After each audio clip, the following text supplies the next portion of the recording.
हरे कृष्णा। मनुष्य जीवन का उद्देश्य है परम भगवान श्री हरि की भक्ति करना, उनकी भक्तिमय सेवा करना और अपने जीवन को सफल बनाना। और इस महाकार्य के लिए ये ज्येष्ठ मास सबसे अच्छा मास है। इस मास में किया गया भगवान का पूजन, ध्यान, तप, जप मनुष्य को परम उच्च आध्यात्मिक गति प्रदान करता है। और इसीलिए इस समय में हम श्रवण कर रहे हैं ज्येष्ठ मास की विशेष कथा श्रृंखला का। और इस कथा श्रृंखला यात्रा में इस समय हम पुरुषोत्तम क्षेत्र की महिमा का गान सुन रहे हैं। तो चलिए इसी कथा यात्रा को आगे बढ़ाते हुए श्रवण करते हैं आज की कथा का। आइए आज की कथा आरंभ करते हैं। ऋषि जैमिनी ने कहा, देवर्षि नारद मुनि से इस प्रकार उत्तम भगवत भक्ति का वर्णन सुनने के बाद राजा इंद्रद्युम्न अत्यंत प्रसन्न हुए और इस प्रकार कहने लगे, हे भगवान, विद्वान पुरुषों ने मुझे बताया था कि साधु पुरुषों का संग संसार रूपी रोग का नाश करता है। ऐसा साधु संग मुझे इसी समय में प्राप्त हुआ है।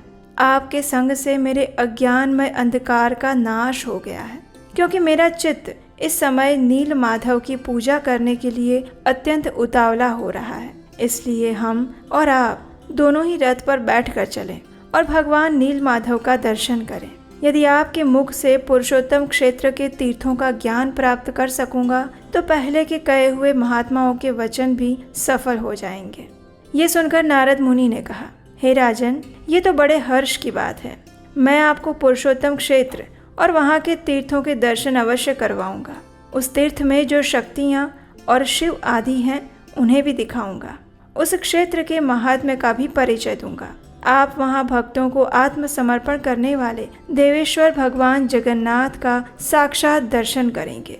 इस प्रकार वार्तालाप करके दोनों ने प्रसन्नता पूर्वक दिन का कृत्य समाप्त किया और ज्येष्ठ शुक्ला पंचमी बुधवार के दिन पुष्य नक्षत्र में उत्तम लग्न आने पर यात्रा अनुकूल होगी, ऐसा निर्णय करके दोनों ने रात्रि के समय एक ही स्थान पर शयन किया।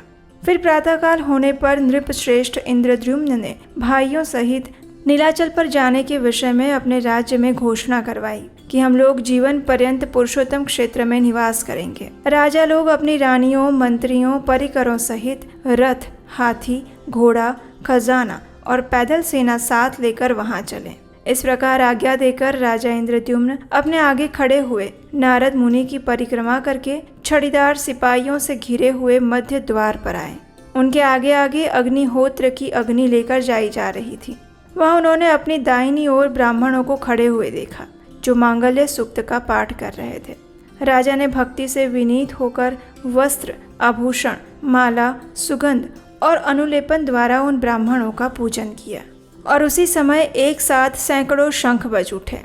उनके साथ और भी बहुत से बाजों की तुमुल ध्वनि महाराज ने सुनी। उसके बाद वे मंदिर में भगवान विष्णु का दर्शन करने गए, जिनका स्मरण करने से मनुष्य हर प्रकार के कल्याण का भागी होता है। दिव्य सिंहासन पर बैठे हुए उन्हीं भगवान विष्णु का दूर से दर्शन करके उन्होंने साष्टांग प्रणाम किया, उपनिषदों की वाणी से उनकी स्तुति की और दुर्गा देवी के चरणों में भी मस्तक झुकाया। तत्पश्चात उन दोनों देवताओं की परिक्रमा करके उन्हें पालकी में बिठाया और उनको आगे करके प्रस्थान किया।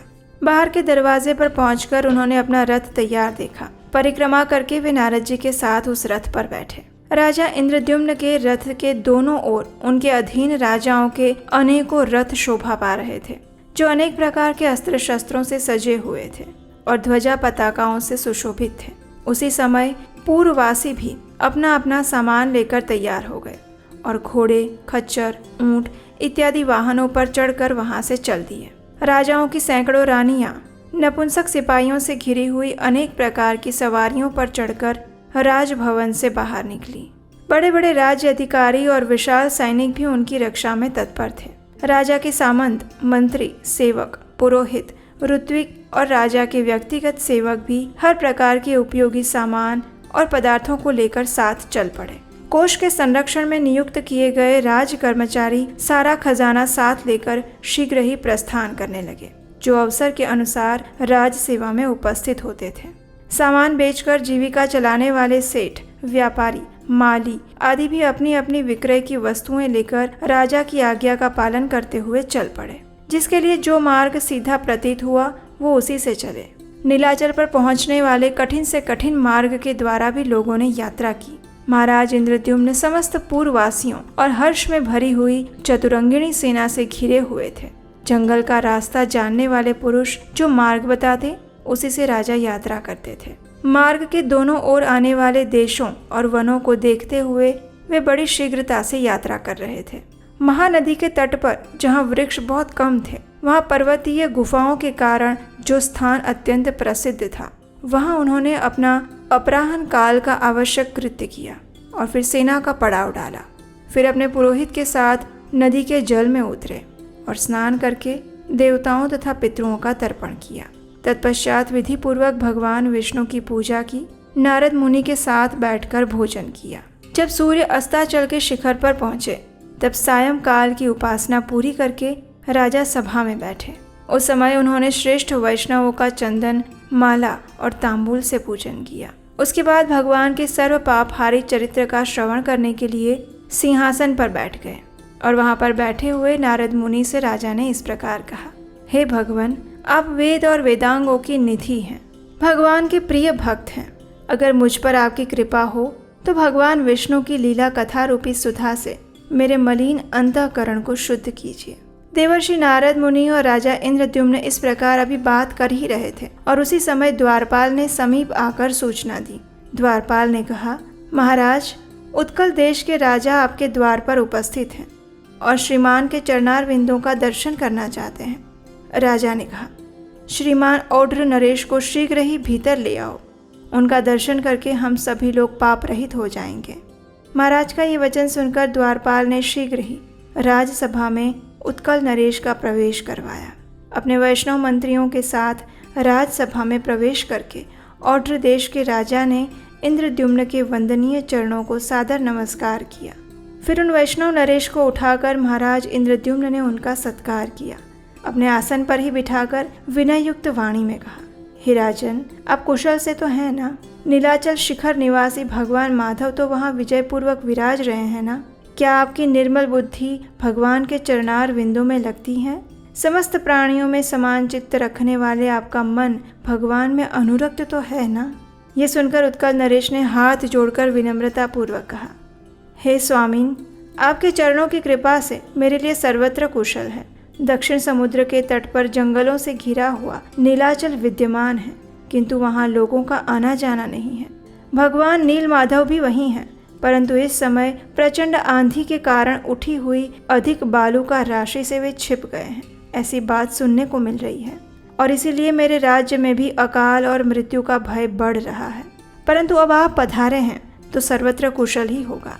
उत्कल नरेश के ऐसा कहने पर राजा इंद्रद्युम्न ने उनका आदर करते हुए उन्हें विदा किया और फिर नारद मुनि की ओर देखकर उदासीन भाव से कहने लगे, हे मुने, ये अचानक क्या हो गया? तब नारद मुनि ने कहा, हे राजन, इस विषय में आपको विस्मय नहीं करना चाहिए। श्रेष्ठ वैष्णव भाग्यवान होता है। वैष्णवों का मनोरथ कभी निष्फल नहीं होता। जगत के आदि कारण तथा रोग और शोक से रहित प्रत्यक्ष शरीर धारण किए हुए भगवान नारायण को तुम अवश्य देखोगे। वे तुम पर ही अनुग्रह करने के लिए इस पृथ्वी पर उतरेंगे। संपूर्ण चराचर जगत भगवान विष्णु के वश में है। सनातन परमात्मा विष्णु किसी के भी वश में नहीं, अतः केवल भक्ति के वश में ही वे रहते हैं। वे भक्त वत्सल हैं। भगवान विष्णु की भक्ति ही धर्म, अर्थ, काम और मोक्ष रूपी चारों पुरुषार्थों की जड़ है। वो भक्ति ही है जो भगवान को वश में करने का उपाय है। एक ही भगवान विष्णु अपनी माया से अनेक रूप में प्रकट हुए हैं, इसलिए उन परमात्मा के सिवा और कोई भी सुख का कारण नहीं है। हे राजेंद्र, आप ब्रह्मा जी की संतान परंपरा में 5वें पुरुष हैं और साथ ही श्रेष्ठ वैष्णव भी हैं। आपने 18 विद्याओं में पूर्ण विद्वत्ता प्राप्त की है और आप सदैव सदाचार में स्थित रहते हैं। आपने इस पृथ्वी का न्यायपूर्वक पालन किया है। विशेषतः आप ब्राह्मणों के पूजक हैं। अतः पुरुषोत्तम क्षेत्र में इन चर्म चक्षुओं से भगवान पुरुषोत्तम का दर्शन आपको अवश्य प्राप्त होगा।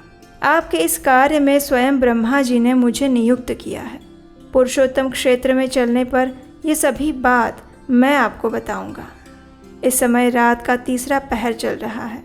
इन सब राजाओं को अपने अपने डेरे में जाने की आज्ञा दो और अब आप भी विश्राम करें। इस प्रकार कहकर नारद मुनि शांत हो गए। राजा के मन में संशय अभी भी समाप्त नहीं हुआ था, लेकिन आखिर इसके पीछे का रहस्य नारद मुनि बस आने वाले कुछ समय में उजागर करने वाले थे, और इसका हम श्रवण करेंगे हमारी इसी ज्येष्ठ मास कथा श्रृंखला की अगली कड़ी में। अगर आप इस रहस्य को जानना चाहते हैं तो आपके अपने चैनल को सब्सक्राइब करके रख लीजिए, नोटिफिकेशन ऑन रखिए और हमारे व्हाट्सएप कम्युनिटी ग्रुप से जुड़ जाइए, क्योंकि तभी आप हमारी आने वाली ज्येष्ठ मास कथा श्रृंखला की कड़ी को सुन पाएंगे और इस रहस्य को जान पाएंगे। हरे कृष्णा।